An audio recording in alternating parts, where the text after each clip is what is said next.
Somos amigos da cidade, bom dia, nessa terça-feira bastante chuvosa. E que bom se você pode estar aí na sua casa, quem sabe, no seu quarto, deitadinho na sua cama, assistindo o programa Amigos da Cidade. Mas se você já se levantou, já está em atividade, pronto para sair para o seu dia a dia, que a chuva não venha a ser um empecilho, que você possa estar pronto e preparado para sair, enfrentar o seu dia com disposição. E eu quero participar com vocês uma palavra que fala sobre a bem-aventurança de quem recebe o perdão. Pedi para Deus uma palavra nessa manhã e algo muito forte tocava no meu coração sobre perdão. E perdão é uma coisa que todos nós precisamos diariamente. Você faz a oração do Pai Nosso todos os dias? Se você faz, você com certeza tem dito na sua oração que o Senhor perdoe todas as tuas dívidas, como você tem perdoado a quem te deve. Tá? E o Salmo 32 diz assim: bem-aventurado aquele cuja iniquidade é perdoada, cujo pecado é coberto. Bem-aventurado o homem a quem o Senhor não atribui a iniquidade e em cujo espírito não há dolo. Enquanto calei, os meus pecados envelheceram os meus ossos, pelos meus constantes gemidos todo o dia, porque a tua mão pesava dia e noite sobre mim e o meu vigor se tornou em sequidão de estio. Confessei-te o meu pecado e a minha iniquidade não mais ocultei. Disse: confessarei ao Senhor as minhas transgressões e tu perdoaste a iniquidade do meu coração. O meu pecado foi perdoado, diz aqui o salmista. Quando nós falamos em confessar o pecado, quando nós falamos em declarar o pecado, nós estamos falando aquilo que a Bíblia diz. E o que a Bíblia diz é que você não tem que fazer assim um pensamento: estou pedindo perdão dos meus pecados no seu pensamento. Você precisa confessar os seus pecados. Entre no seu lugar de oração, entre no seu quarto, entre no seu espaço, feche sua porta e faça a sua oração verdadeira com o Senhor Jesus e confesse os seus pecados, confesse os seus medos, os seus erros, as suas ganâncias, os seus egoísmos, confesse aquilo que você praticou contra alguém, confesse o mal que atormenta a sua mente e o seu coração, confesse e peça que o sangue de Jesus, aquele que tem poder de cobri-lo e de tirar de você todo esse mal-estar, te dê uma nova vida, uma nova perspectiva e uma nova força para que você possa dizer: confessei os meus pecados e eles foram perdoados. Uma manhã de chuva é bem interessante para nós fazermos a nossa reflexão. Uma manhã de sol, nós saímos e já começamos a entrar nas nossas atividades. Uma manhã de chuva, geralmente a gente se esconde da chuva, acha um lugar seguro, fica esperando algumas coisas acontecerem, o tempo acalmar. Talvez numa manhã de chuva seja um momento que você precisa também entrar no seu esconderijo e buscar a sua alma, o seu entendimento e realmente confessar com a sua boca os seus pecados e veja o que Jesus tem para fazer, o perdão que Ele, unicamente Ele tem para te dar. Hoje é esse dia, é o dia do seu perdão.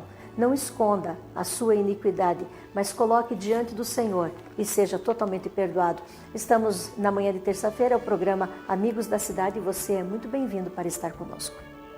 Somos comunidade, somos amigos da cidade.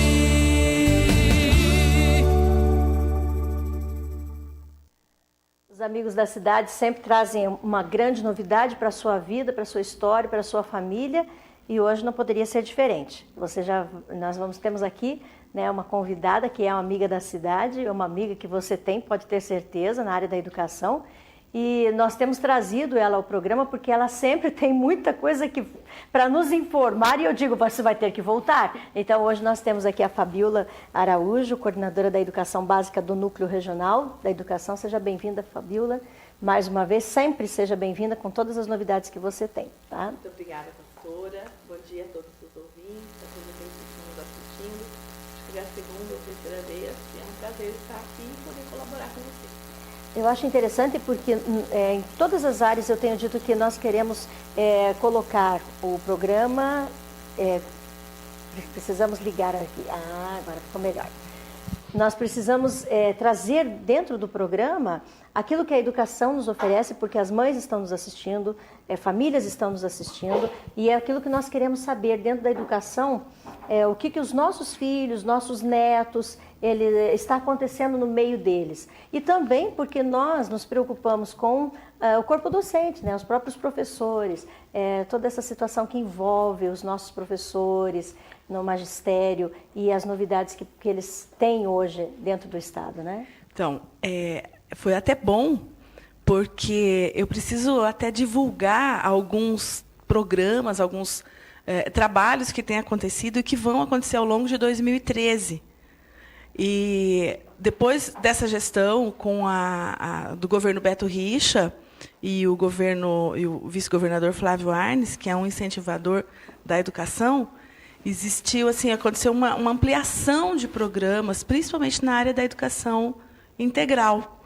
Isso é a tônica do governo dele, é o que o governo do Beto Richa e do Flávio Arnes tem apostado bastante e tem dado resultado. Mas hoje eu vou falar um pouco da Sala de Altas Habilidades e Superdotação. A nossa é a primeira na região. Nós contamos com 16 municípios e 74 escolas. E a Sala de Altas Habilidades e Superdotação é a primeira da nossa região aqui. Aí nós vamos abrir 2 no Colégio Estadual e o município vai entrar também com 2. Nós somos parceiros também do município na questão de altas habilidades e superdotação.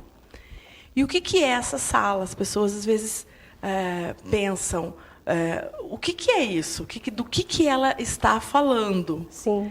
Então, essas crianças e adolescentes que vão frequentar a sala de altas habilidades e superdotação, elas apresentam na sala de aula um comportamento que a professora, a pedagoga da escola, começam a pensar que ela não é uma criança para estar exatamente naquela série, naquele ano. Ela pode estar avançando. Então, ela passa por inúmeros procedimentos e testes, que a gente chama de avaliações, não testes, né? Sim. São as avaliações com a psicopedagoga, com Teste é uma coisa médicos. Vamos tirar os testes.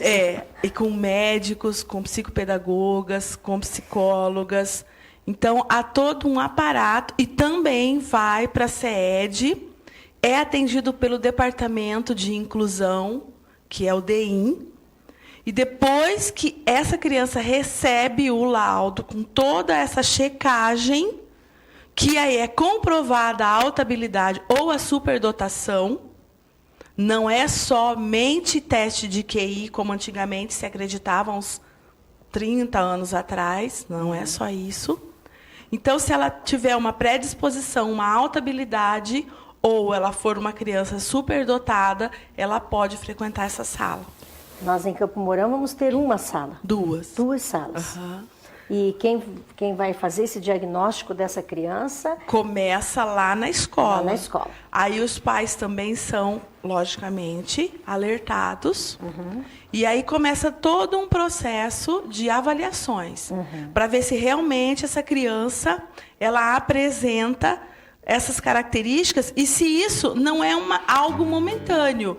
Mas se ela apresenta essas características há mais de 6 meses, 1 ano, possivelmente ela já está enquadrada como altas habilidades. E uma criança com altas habilidades, ele entra numa sala especial. Isso que vai ser atendido no contraturno. Então ele vai ter o normal. Vai estar dentro do... Ele vai frequentar a escola, tudo. Mas ele sabe que no contraturno ele tem de 1 a 4 vezes na semana para ser atendido. E alguém pode pensar, e o que eles vão fazer lá, né? Que é do que as pessoas ficam...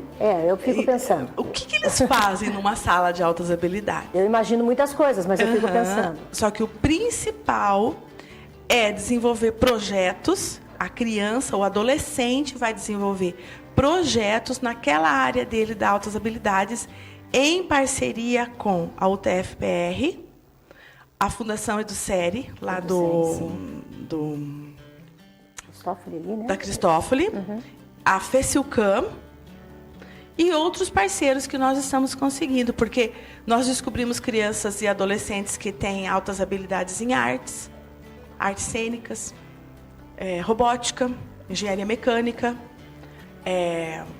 astronomia. Então, assim, nós temos inúmeros casos. Então, deixando assim bem claro, né? Porque quando falou-se a primeira vez, eu imaginei que eles estariam já desde o princípio estudando numa sala específica, né? Não. Ali. Eles vão continuar na turma que estão. Na turma que estão. E eles vão fazer esse contraturno com projetos. Isso mesmo. Esses projetos, então, daí lá na sala de altas habilidades e superdotação, esse projeto que ele tem afinidade, a área dele de afinidade, nós vamos direcionar para um parceiro. De repente, o nosso parceiro vai ser lá o pessoal da graduação de História. Nós temos alguns que são pequenos, mas são já uns gêniozinhos, se destacam por estudar. Eles gostam de história. História antiga, história das civilizações. Vamos lá para... Por quê? Daí ele vai desenvolver um projeto que possa ser aplicado... Dentro daquela área que ele... Dentro da área dele. Que ele seria um gênio, digamos. Exatamente. Né? Que ele tem aquela abertura. Veja bem, nós precisamos também deixar claro que a criança ou adolescente que vai para lá, o de altas habilidades, ele pode ter altas habilidades em uma área. Uma área, não todas. Mas ele pode ter em todas. Ele pode ter em todas. Ah. Só que ele pode ter altas habilidades em uma área e ele não pode não ser muito bom em outras. Esse não é um projeto do Estado, é um projeto a nível nacional, né, Fabiola? Olha, esse é um projeto que está começando no nosso núcleo para nós. Mas ele já existe, obviamente, nos núcleos do Estado, no país. Só que, por que eu estou enfatizando? Porque há uma carência hoje no país em descobrir onde estão essas crianças e esses jovens com altas habilidades e superdotação. O nosso país não pode perder isso. Então, se aplica nisso, naquilo, no que... Não sei. Mas e essa criança com alta habilidade e superdotação? Por que ela não consegue, às vezes, ela é tão incompreendida na escola? Nós temos casos na história da humanidade e na história moderna de gênios que não foram compreendidos na escola, foram praticamente banidos da escola, como é o caso, por exemplo, pasmem, do Walt Disney. O Walt Disney foi banido da escola por falta de criatividade. Porque ele destacava-se em uma área. Como? E algumas outras ele Exatamente. O Einstein era um superdotado. Claro, o Neymar, ele tem altíssima habilidade para o esporte, como nós temos vários. Lógico, eu estou citando casos específicos. Bill Gates, né, Steve Jobs.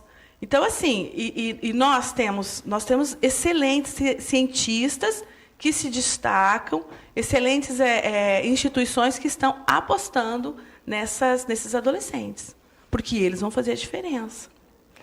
Então, o desejo é que apareçam, onde exatamente. Eles estão. Né? E onde está o processo agora, nesse momento? Né? Alguém pode estar perguntando em casa. Mas e para quando é isso? O processo já está na SEED, deve estar saindo daqui uns 20 dias. Ele falta só ser assinado. O resto nós já conseguimos. Vai funcionar no Colégio Estadual. Nós agradecemos muito a parceria também com a direção do Colégio Estadual de Campo Mourão, que ficou muito empolgada com essa possibilidade, e nós levamos para lá. E as crianças, quantas crianças já temos? Temos 20 já. De Campo Mourão. De Campo Mourão e região. Olha só, então nós temos 20 crianças que já passaram por algumas avaliações. Não, são comprovados. Passaram por todas as avaliações? Sim, inclusive por Curitiba também, pela sede também, para poder frequentar a sala. E que são em idade escolar de escolas públicas. É isso que eu queria destacar. É um projeto altas habilidades e superdotação para escolas, para crianças de escolas públicas. E para as crianças de escola particular, aquele gênio que está lá dentro da escola particular? Pois é, aí eu não posso responder, né? Puxa vida! Não tenho como responder. Aí talvez, não sei, mais para frente, uma parceria. Não sei, né, pastora? A gente precisa pensar. Primeiro, vamos ver como que tudo isso vai se desenvolver. Porque as meninas que vão trabalhar com essas crianças, professoras, elas tiveram já cursos específicos na área para poder reconhecer muito jeito especial para trabalhar com elas. Porque, geralmente, a criança com altas habilidades ou superdotados, às vezes eles vêm com uma outra dificuldade junto, né? E precisa de um jeito todo diferenciado. Você sobressai em alguma coisa, exatamente, mas geralmente o gênio é assim, né? O que a gente mais observa é assim, uma criança que fica muito isolada na sala de aula. Aí você chega perto dela, o caderno dela é milhões de desenhos, desenhos perfeitos.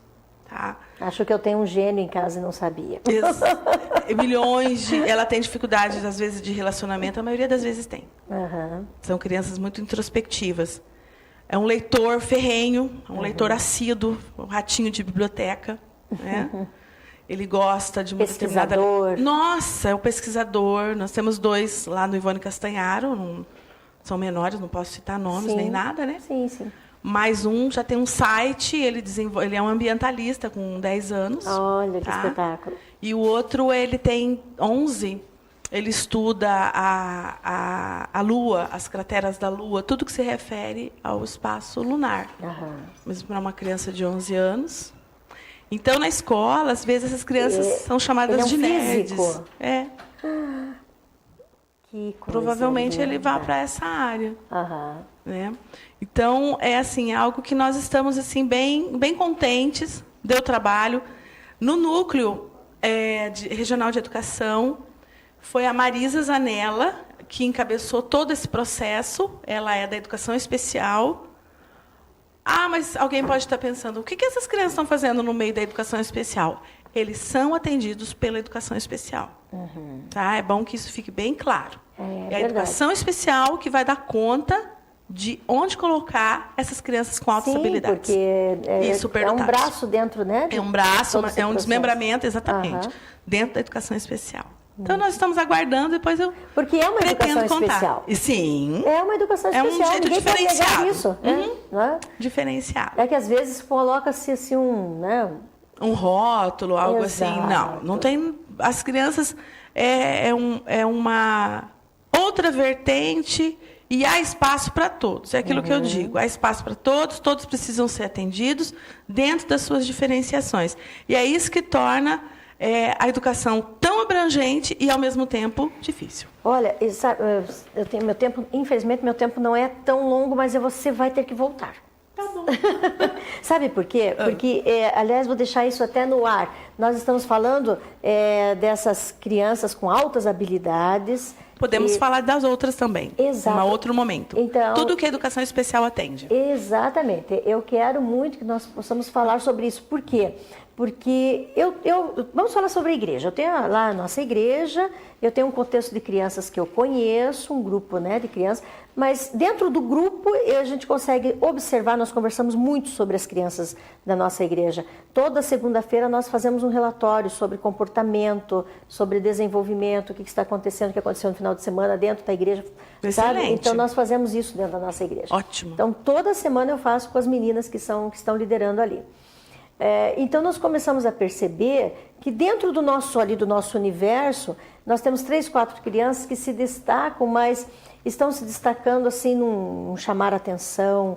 E eu tenho um menino que já tem uma certa idade, ele não lê, não escreve, então ele chama atenção de uma outra forma. E, enfim, comportamental.